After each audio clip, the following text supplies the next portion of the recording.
Okay, so moving on to B, predict the amount remaining for a can that has been tapped 10 seconds. So I can write out what we're actually doing here in terms of our regression line, but remember the equation of our regression line is y hat equals 248.64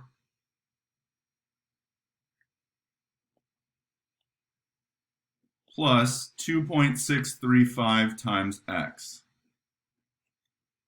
And so they are giving us an input, a tapping time, and asking us to find a predicted amount of soda remaining. So all we're going to do is replace our input x with that tapping time. And so we could kind of do this just by hand in the main screen of our calculator, but you don't have to. The nice thing about having that regression plugged in is that if you go back to your graph, we can go to second calc and we can just calculate a value using that regression line. It'll just ask us for the x input that you want the y value on that line. So we want the x input at 10. It'll plug it into that equation just like we wrote it out on our notes. And it'll just tell us what the predicted output would be. So the output is 274.99, and we would have units of milliliters.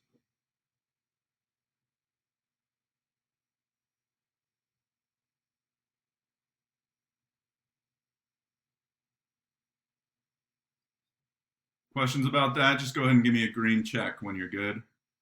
So to make this prediction, let's go back to our calculator. And the one thing, to be able to use that calc menu in your calculator, your window has to at least be out that far. So let's check on our window. So our x max only goes out to 13.2, and we're trying to make a prediction of when, if we were tapping for 60 seconds. So we need to expand our x out to like 65. But that's going to also mean our y, we're going to need to go up quite a bit higher. So I'm going to expand y up to like, I don't know, 750. And I'm just going to hit graph. All right, so now I've kind of given myself the room. If you don't do that and you try and do like the calculate a value in your calculator, and you try and plug in 60, but 60 isn't within the window, it'll give you an error about the domain. But now if I do this, I can go, okay, cool. So my prediction, y hat, I'm going to use kind of function notation. Y hat of 60 is 406.74. So I'm just saying my input is 60, my output there is 406.74 milliliters. All right, so how confident are you guys in this prediction? Does this prediction make sense?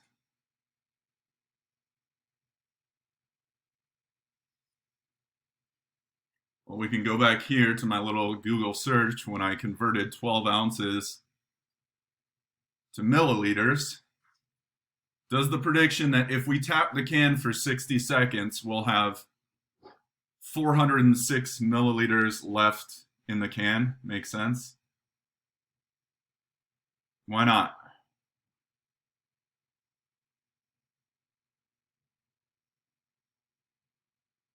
Unmute yourself. Sam, why not?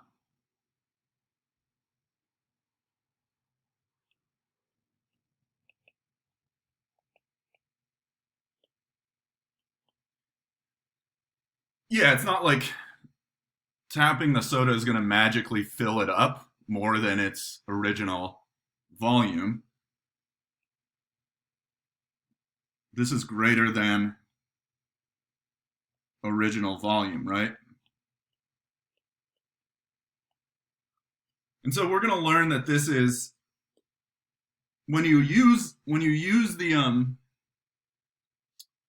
least squares regression model to make predictions, There's two ways to use it. You can use it like we did in part B. We made a prediction within the range of the data that we had, right? Like 10 was in between our tapping times. We had tapping times from 0 seconds to 12 seconds. So 10 is within that range. That's called interpolation.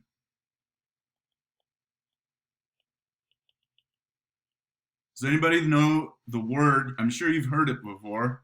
The word for when you make a prediction outside the range of data that you've gathered. You use it to make it in the future or beyond the range of the data that you've gathered.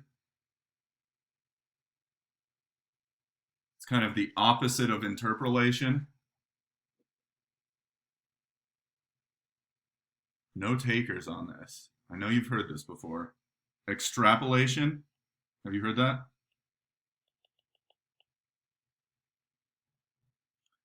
And so extrapolation can be useful because oftentimes when we make a model, we want to make it to make predictions about the future or about, beyond our data. How will this, model work? But you have to be very careful with extrapolation because the further away you get from your data set, from the range of data that you've gathered, the less reliable your predictions tend to be, right?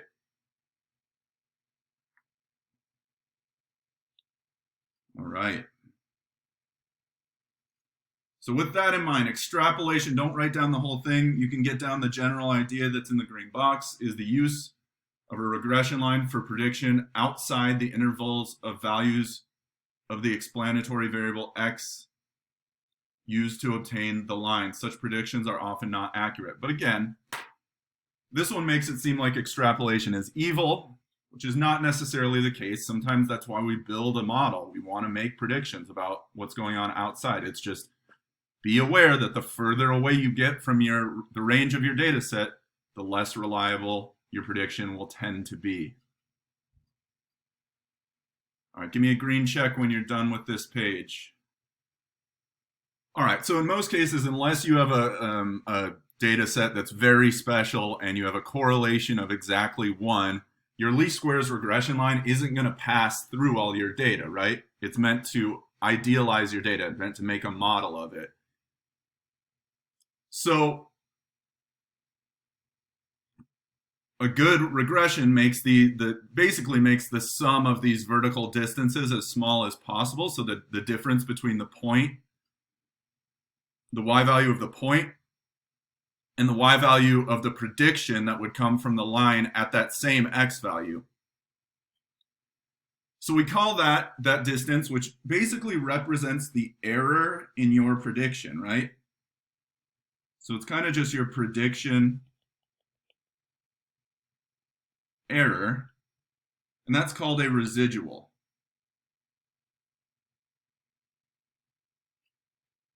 What does residual mean to you, just like colloquially? Something that's residual is just like, go ahead, Riley. Left over. That's exactly right. So it's how much space is between our prediction and our true y value. It's what space is left over from our prediction, right? And so the important thing to remember is the direction that you subtract is always the same. And of course, we have a dumb acronym or a mnemonic device to remember that by. And the way you remember it is this is AP statistics. And so the order you subtract it is AP, meaning actual y value, so the y value of the data, minus predicted y value. So the y value from the line. So actual minus predicted. Okay? So when your points fall above the line, that means you'll get a positive residual. When your points fall below the line, because you're still subtracting in that same order, you'll end up with a negative residual. So it's actual y value of the data minus predicted y value, or y minus y hat. True y value minus predicted y value.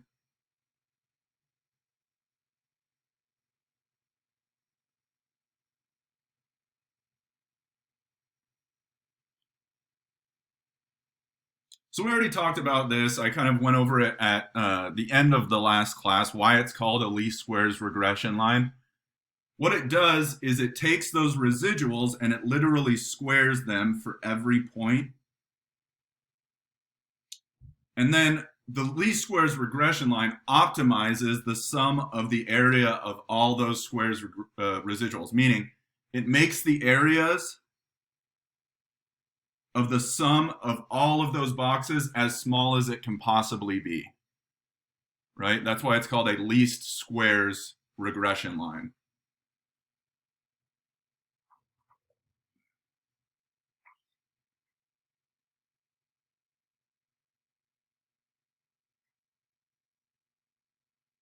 There's not, I mean, you can have this definition, but you're not going to be like quizzed over that or asked really to do anything. It's just sort of the origin of the name of this sort of line of best fit. It's called least squares because we make the square of every single residual and then we place the line so that it minimizes that area.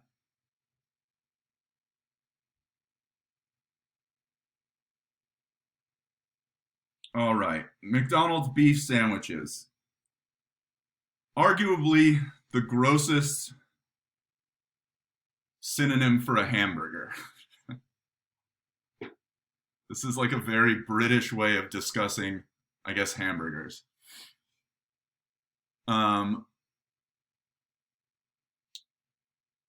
So again, how can we determine the best regression line for the set of data? We would want to minimize the square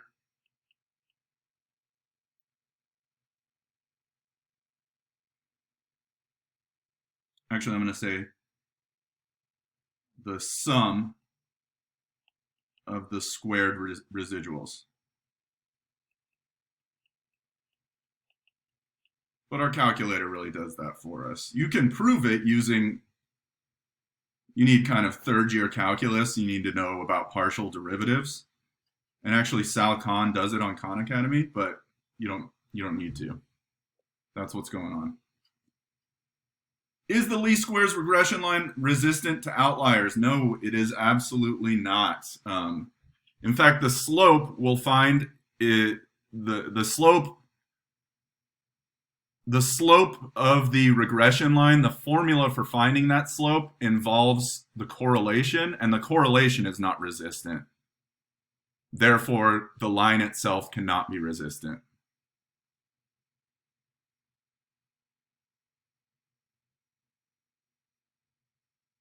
All right, so let's take a moment. I'm going to give you guys 3 or 4 minutes. See if you can graph start to finish. Enter your data. Yep, I get y hat equals negative 40.20 plus 1.71 x. If we go ahead and graph that, there we go. Right, I would say that there is a moderately strong linear association between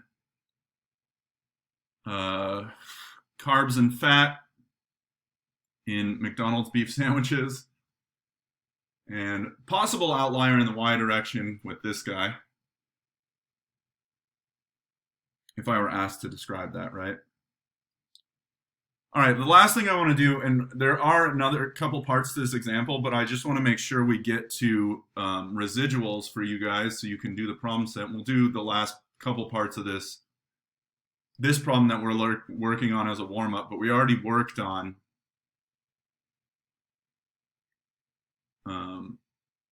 most of it. So it's just, the other parts just ask you to interpret the slope and the y-intercept, et cetera, which we've already done in one example.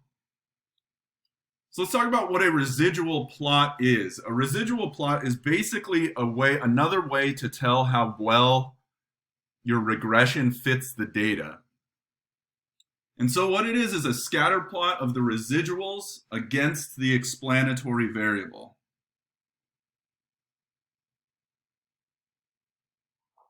So what you do is you compute your residuals, and then you create a graph that graphs it keeps your x values the same, but it pairs each x value with its corresponding residual.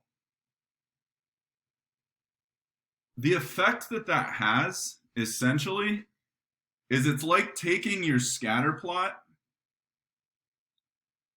and sort of rotating it until that regression line is horizontal. And then it makes the residuals more drastic. Okay? It just kind of amplifies that.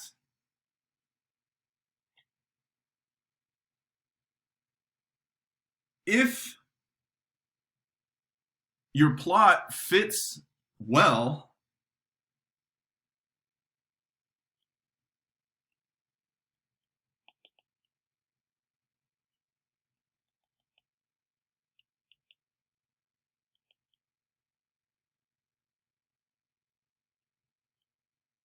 if it just looks like random scatter.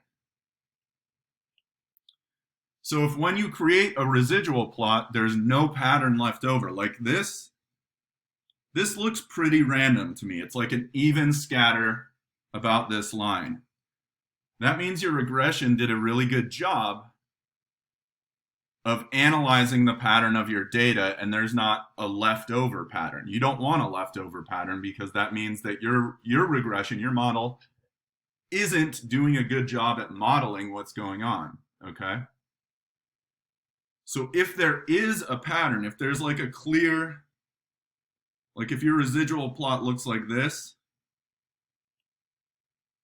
there's like a clear curvature, that's a problem. Then your linear regression did not do a good job of modeling your data, okay? So you're looking for a lack of pattern. Does that make sense?